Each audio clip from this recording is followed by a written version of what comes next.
Hello students, how are you. एक बार फिर से मैं आपके साथ हूँ, आपका मनोज सर। और काफ़ी दिनों से एक्चुअली 3-4 दिन से मैं अपना वीडियो नहीं डाल पाया था।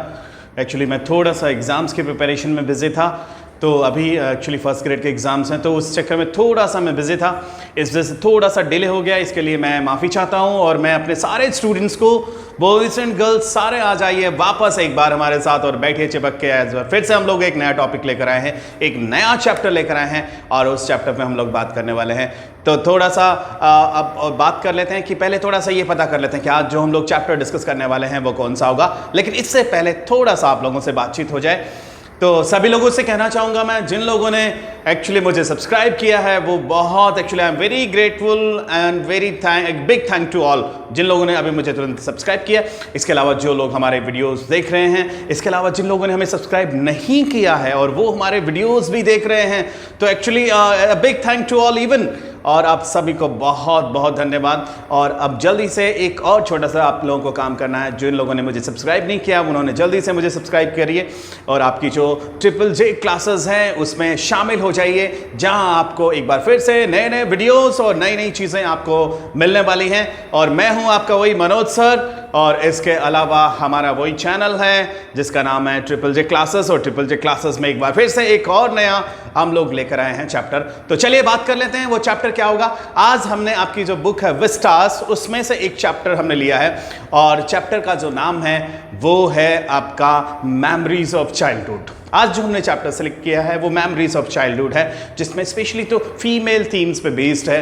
तो बात करेंगे इसमें, एक्चुअली इसमें 2 स्टोरीज हमारे पास हैं। एक स्टोरी जो है वो है cutting of my long hair है, और दूसरा जो स्टोरी है वी आर 2 ह्यूमन बींग्स। तो इन दोनों जो चैप्टर्स को है, 2 स्टोरीज हमें छोटी छोटी हैं, इन दोनों को एक साथ लिखा है as a memories of childhood.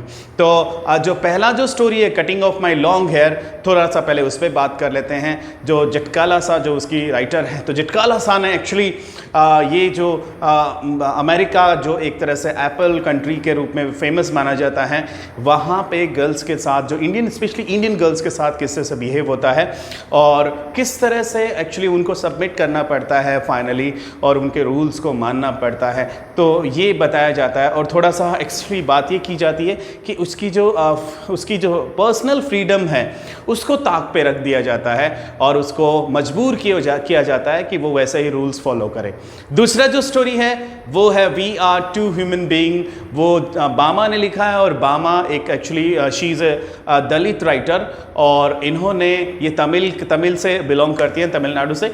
और ये एक्चुअली इन्होंने जो एक्चुअली ये जो स्टोरी इन्होंने लिखी है वो इन्होंने अपना जो पर्सनल एक्सपीरियंस है एक तरह से जो उस समय अनटचेबिलिटी को लेके फैला था, उसको इन्होंने शेयर किया है कि किस तरह से जो लोअर कास्ट के लोग थे वो उनको अनटचेबल माना जाता था, और अपर कास्ट के लोग किस तरह से उन पे एक तरह से उनको छोटा मानते थे, उनके साथ इक्वालिटी से बिहेव नहीं किया जाता था, उनका मजाक जो उड़ाया जाता था। इतनी सारी बहुत सारी जो चीज़ें हैं वो इस चैप्टर में आपको पता लगेंगी। तो चलिए पहले बात कर लेते हैं थोड़ा सा। सबसे पहले पहली स्टोरी की बात कर रहे थे हम, cutting of my long hair. तो यहाँ cutting of my long hair में यहाँ पे स्पेशल एक अमेरिकन स्कूल की बात हो रही है, और अमेरिकन स्कूल में किस तरह से रूल्स पे काम किया जाता है। उनका खाने का एक अपना शेड्यूल होता है। अगर उनको चेयर पे बैठना है तो चेयर पे बेल होगी, उसके बाद उनको चेयर पे बैठना है, उसके बाद उनको अपना चेयर बाहर निकालना है।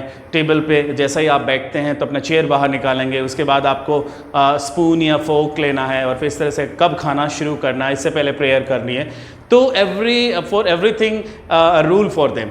तो एक ऐसा लगता था कि वो हर एक रूल को फॉलो करना है। तो यहाँ जो नरेटर है वो कह रही थी कि एक्चुअली और दूसरा उनके जो कपड़े होते थे स्पेशली इंडियन गर्ल्स के, तो उनको बहुत ही टाइट कपड़े उनको होते थे और जो उसको तो अच्छा नहीं लगता था। तो कह रही है कि वो हाँ इवन जिस तरह की छोटी लड़कियाँ थी उन्होंने तो उस तरह के कपड़े पहने हुए थे जो उसको बिल्कुल अच्छे नहीं लग रहे थे, हालांकि टाइट कपड़े नरेटर ने भी पहने हुए थे।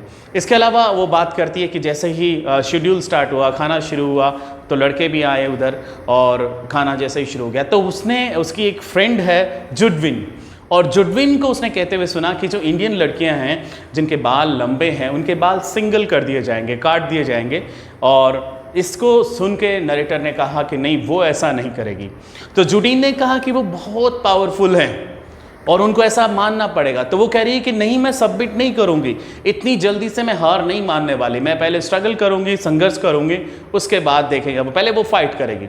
और जैसे ही खाना ख़त्म हुआ और जो नरेटर थी वो मौका देख रही थी, जैसे उसे चांस मिला और वो तुरंत वहाँ से भाग गई। और वहाँ भागकर वो एक बड़े हॉल में और एक नीचे बेड के नीचे जाके छुप गई।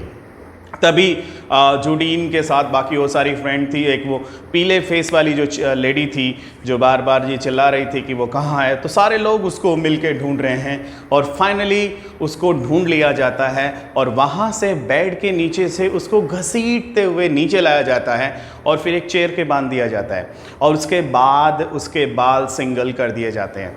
तो नरेटर यहाँ बहुत सारा रोती है और उसे दुख होता है कि एक्चुअली उसको जैसे कि एक जो हर्डर होता है, गडरिया होता है, उसकी तरह उसको हाँका जा रहा है। ऐसा लग रहा है उसकी पर्सनल फ्रीडम नहीं है, उसको ऐसे एक पपेट की तरह से ऊपर उछाल दिया गया है। तो बहुत सारा उसे दुख हो रहा है। इवन वो रोना चाह रही है, वो सोच रही है शायद उसकी माँ आएगी उसे कंसोल करने के लिए, लेकिन माँ उसकी यहाँ नहीं होती है जो उसको कंसोल कर सके, उसको कह सके कि उसको थोड़ा सा भी उसको सिंपैथी मिले अपनी माँ से। तो वहाँ उसकी माँ वहाँ पे नहीं है। अब दूसरी बात करते हैं। तो उसके बाद नरेटर का मानना है, उसको दुख होने की जो मेन वजह क्या है, एक्चुअली वो मानती है कि जो छोटे बाल हैं या तो कावड़ रखते हैं या फिर ऐसे लोग रखते थे जिनको युद्ध के दौरान पकड़ लिया जाता था और उनके बाल काट दिए जाते थे, या फिर जो लोग मॉर्निंग में शामिल होते हैं, किसी शोक पार्टी में शामिल होते हैं, वो छोटे बाल रखते हैं। इसके अलावा कायर लोग भी छोटे बाल रखते थे। तो इसके ये जो 3-4 चीज़ें हैं जिससे ये प्रूफ होता है कि छोटे बाल रखना अच्छा नहीं माना जाता था। इसी वजह से वो अपने बाल नहीं काटना चाह रही थी, उसकी माँ ने उसे यही समझाया था। लेकिन यहाँ ज़बरदस्ती उसको पकड़ा जाता है और उसके बाल सिंगल कर दिए जाते हैं, बाल काट दिए जाते हैं, उसके लॉन्ग हेयर्स है वो काट दिए जाते हैं। लेकिन यहाँ उसे लगता है कि उसकी जो पर्सनल फ्रीडम है, उसका जो बीइंग ए फीमेल, उसका जो एक तरह से रिस्पेक्ट है, उसको बिल्कुल किल कर दिया गया है। वो एक पपेट की तरह है और इसके अलावा वो एक हर्डर की तरह, जैसे एक हर्डर बाकी सारी भेड़ों को हाँकता हुआ आगे निकल जाता है, तो वो ये उनमें से एक भेड़ है जिसको वो हाँकता हुआ निकल जाता है। इस तरह की उसकी फीलिंग रही है। तो यहाँ इस स्टोरी में जो जिटकाला सा है उसने बताने की कोशिश की है कि किस तरह से इंडियन गर्ल्स हैं उनके साथ बिहेव किया जाता है इन लैटिन कंट्रीज़ में। तो इसके अलावा दूसरी जो स्टोरी है हमारी, उस पर बात कर लेते हैं, जिसका टाइटल है we are two human being, और इसको लिखा है बामा ने। जो जैसे मैंने कहा कि बामा एक तमिल दलित लेडी है और दलित राइटर है और उसने बहुत ऑटोबायोग्राफिकल काफ़ी सारी स्टोरीज लिखी हैं। उनमें से उसका ये एक जो स्टोरी है हम लोग इस पे बात कर लेते हैं। तो यहाँ नरेटर बताती है जैसे वो स्कूल से वापस आती है, तो स्कूल से घर आने में मैक्सिमम उसे 10 मिनट्स का टाइम लगता है, लेकिन वो more than half an hour वहाँ स्पेंड करती है और मार्केट्स को देखती हुई, मार्केट्स को ऑब्जर्व करते हुए, क्योंकि मार्केट में उसे हर रोज़ न्यू ऑडिटीज़ नज़र आती हैं, नई चीज़ें वहाँ नज़र आती हैं। वो कभी मार्केट में स्वीट्स को देखती है, कभी वहाँ पे आपका स्नैक चार्मर उसे मिलता है, कभी आपका जो मंकी डांस करवाता है वो बंदा मिल जाता है। तो डिफरेंट हर दिन उसे डिफरेंट वहाँ पे अमेजिंग चीज़ें वहाँ एक्सपीरियंस उसे होती हैं, उसे देखने को मिलती है। इस वजह से वो सारी चीज़ें देखती हुई चलती है और इस कारण वो जो 10 मिनट का जो डिस्टेंस है वो more than half an hour, 1 घंटे से ज़्यादा, आधे घंटे से ज़्यादा समय में वो तय करती है, पूरा करती है।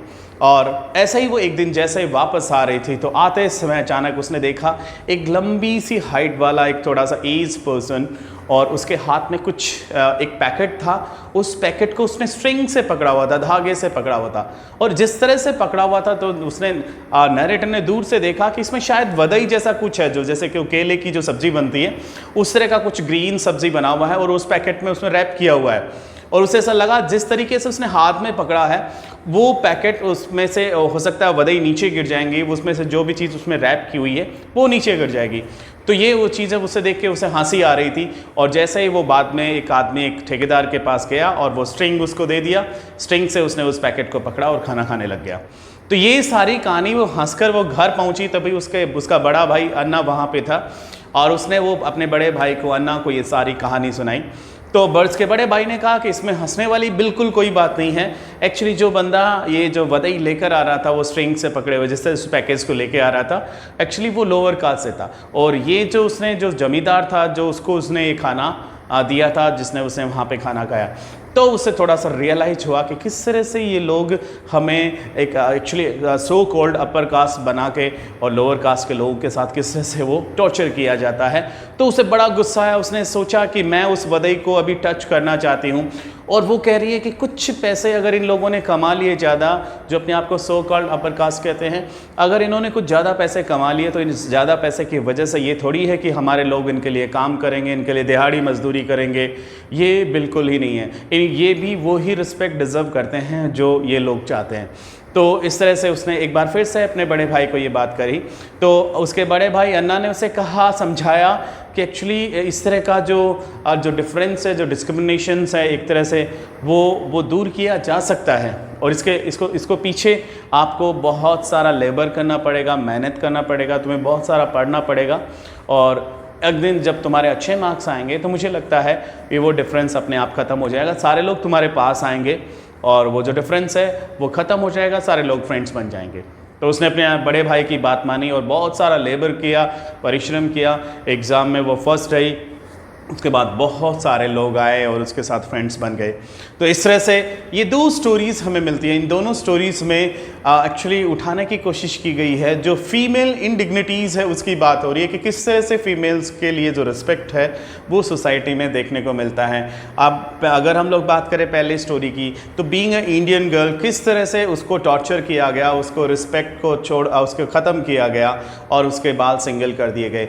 हालांकि उसकी पर्सनल फ्रीडम है उसको भी किल कर दिया गया एक तरह से, और उसके बाल सिंगल कर दिए गए। ठीक वैसे ही दूसरी स्टोरी की अगर हम लोग बात करें तो दूसरी स्टोरी है जहां हमें देखने को मिलता है कि जो वो बामा जो है वो एक्चुअली हालांकि उसको पता नहीं था कि इस तरह की अनटचेबिलिटी है, कि इस तरह से लोअर कास्ट और अपर कास्ट के बीच में इस तरह की अनटचेबिलिटी पहले रखी जाती थी।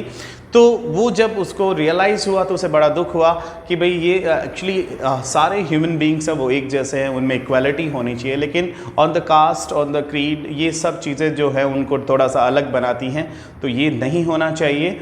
और ये एक तरह से, और बीइंग अ फीमेल, और उसको एक तरह से वो जब उसको उसके डिस्क्रिमिनेट किया जाता है, टॉर्चर किया जाता है, तो उसका दुख और ज़्यादा बढ़ जाता है। तो स्पेशली यहाँ दोनों स्टोरीज़ में हमें फीमेल इंडिग्निटीज़ की बात देखने को मिलती है, किस तरह से सोसाइटी में उनके खिलाफ जो डिफरेंस देखने को मिलता था पहले जब ये स्टोरी लिखा गया था, उस समय की बात है। तो ये जो दोनों स्टोरी हैं, आप इनको एक बार फिर से वीडियो को रिवाइंड करके आप इसका जो हमारा स्टोरी है वो वापस जान सकते हैं। और इसके अलावा कल मैं फिर आपसे मिलूँगा एक और नए चैप्टर के साथ। हम लोग वहाँ बात करेंगे कल एक और नए चैप्टर में। थोड़ा सा एक्चुअली मैं वीडियो डालने में इन दिनों थोड़ा सा लेट हो रहा हूँ। उसकी मेन वजह क्या है कि मुझे एग्ज़ाम्स, मेरे फर्स्ट ग्रेड के एग्ज़ाम से थोड़ा सा उसके लिए मुझे प्रिपरेशन करना पड़ रहा है। तो एनीवे, लेकिन उसके बाद हम लोग ठीक 10-15 दिन बाद में हमारे वीडियोज़ बिल्कुल अच्छी तरह से रेगुलर रहेंगे। और उसके बाद दूसरा, हमारा जल्दी जो इंग्लिश मीडियम का सेक्शन है वो शुरू होने वाला है। तो 12th स्टैंडर्ड के लिए सारे चैप्टर्स हम लोग वापस इंग्लिश मीडियम में लाएंगे, एक नए तरीके के साथ और एक नया एक्सप्लेनेशन के साथ, ताकि हम लोग स्टूडेंट्स को अच्छे से अच्छा प्रिपरेशन करा सके। तो इसी के साथ आप देखते रहिए ट्रिपल जे क्लासेस, और मैं आपका मनोज सर मिलूंगा कल आपको एक नए चैप्टर के साथ। तब तक देखते रहिए ट्रिपल जे क्लासेस, और एक बार फिर से मैं कहूंगा keep studying and keep watching.